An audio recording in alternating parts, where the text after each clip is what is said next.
The West Indies continue to hold the advantage against Bangladesh in the first test at the Sir Viv Richards Stadium in Antigua as they hold a 112-run overall lead at stumps on day two.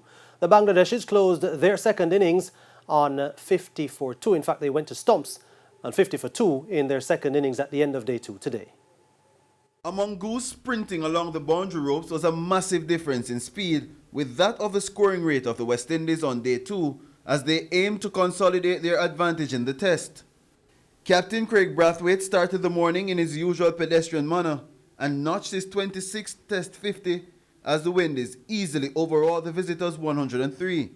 Jamaican Nkrumah Bonner rode his luck in the 63-run third wicket stand with Brathwaite before misjudging the length of a Shakib Al Hassan delivery to be dismissed for 33. The usually aggressive Jermaine Blackwood fell into the cautious approach of his skipper, and the two grafted slowly to lunch at 159 for 3, adding 65 runs in the session. But there was nothing spicy at the break for the host as wickets tumbled in the second session.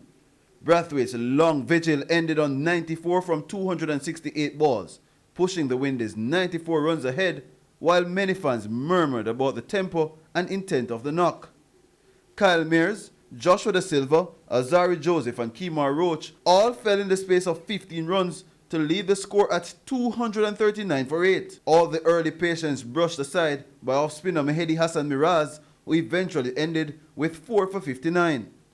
Debutant Gudakesh Moti ended unbeaten on 23, but watched vice-captain Jermaine Blackwood in a bid to shield him deployed for 63. Blackwood was making his 16th Test 50, but slowest, which came off 139 balls. The innings eventually folded for 265.